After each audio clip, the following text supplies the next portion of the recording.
దేశ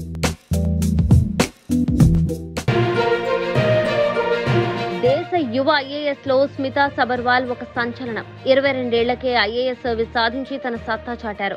డిగ్రీ పూర్తి కాగానే కలెక్టర్ పదవి సాధించడంతో అప్పట్లో ఆమె పేరు దేశమంతా మార్మోగిపోయింది. జాబ్ కొట్టడమే కాదు, ఆమె పనితీరు కూడా ఆమెను మరో మెట్టు ఎక్కించింది. ఐఏఎస్ శిక్షణ తర్వాత ఆమెను వెంటనే తెలుగు రాష్ట్రాల క్యాడర్ అప్పగించారు. వరంగల్లో జాయింట్ కలెక్టర్ గా, కరీంనగర్ లో కలెక్టర్ గా సుదీర్ఘకాలం పనిచేసి అక్కడి ప్రజల అభిమానం చూరగొన్నారు.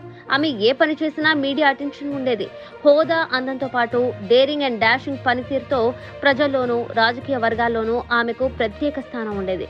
చిన్న వయసులోనే అద్భుత పనితీరుతో సీఎం కేసీఆర్ దృష్టిలో పడ్డారు. ఆమెకు సీఎం ప్రత్యేక కార్యదర్శితో పాటు నీటిపారుదల శాఖ బాధ్యతలు కూడా అప్పగించారు. తెలంగాణలో పనిచేసే ఐఏఎస్ అధికారుల్లో ఆమెకిచ్చిన ప్రాధాన్యాన్ని కేసీఆర్ గానీ కేటీఆర్ గానీ మరెవరికి ఇవ్వలేదని చెప్పొచ్చు.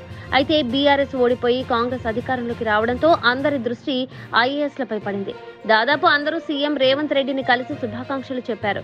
కేసీఆర్ కొలువులో కీలక పదవిలో పనిచేసిన స్మితా సబర్వాల్ కలవకపోవడంతో మీడియా అటెన్షన్ ఆమెపై పడింది. ఆమె కేంద్ర సర్వీసుల్లోకి వెళ్లాలని భావిస్తున్నట్లు వార్తలు చక్కర్లు కొట్టాయి. అయితే అలాంటిదేమీ లేదని ఆమె ఖండించినప్పటికీ ఆమె ప్రయత్నం చేసే ఉంటుందని రాష్ట్ర వ్యాప్తంగా చర్చ నడుస్తోంది. కేసీఆర్ పాలనలో ప్రజా సంక్షేమం గురించి, అభివృద్ధి గురించి తరచుగా ఆమె సోషల్ మీడియాలో పోస్టులు పెట్టేవారు. తాజాగా ఆమె రేవంత్ ప్రభుత్వానికి శుభాకాంక్షలు చెప్పడం కానీ, ఇతర విషయాలపై కానీ ట్వీట్ చేయకపోవడంతో ఇక ఆమె కేంద్ర సర్వీసుల్లోకి వెళ్లాలని భావిస్తున్నట్లు విశ్లేషకులు భావిస్తున్నారు.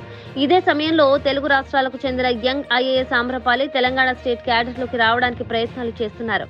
ఈ నేపథ్యంలో స్మితా సబర్వాల్ పై మాజీ ఐఏఎస్ అధికారి ఆకునూరి మురళి ఫైర్ కావడం సంచలనమైంది. అప్పటి ప్రభుత్వంలో చేసినవన్నీ చేసి కొత్త ప్రభుత్వం రాగానే కేంద్ర సర్వీసుల్లోకి వెళ్లి ఇక్కడ చేసిన తప్పులను కప్పిపుచ్చుకునే ప్రయత్నం చేయడం ఐఏఎస్లకు పరిపాటిగా అయ్యిందని మండిపడ్డారు. తెలంగాణ ప్రభుత్వం వీరిని కేంద్ర సర్వీసుల్లోకి వెళ్లకుండా అడ్డుకోవాలని సూచించారు. ఏ తప్పులు చేయకపోతే ఇలా కేంద్ర సర్వీసుల్లోకి వెళ్లడానికి ఎందుకు ప్రయత్నం చేస్తారు అని మండిపడ్డారు. దేశంలోనే హెలికాప్టర్లో వెళ్లి ప్రభుత్వ కార్యక్రమాలు నిర్వహించిన ఏకైక ఐఏఎస్ ఆఫీసర్ స్మితా సబర్వాల్ అంటూ ఘాటు కామెంట్స్ చేశారు.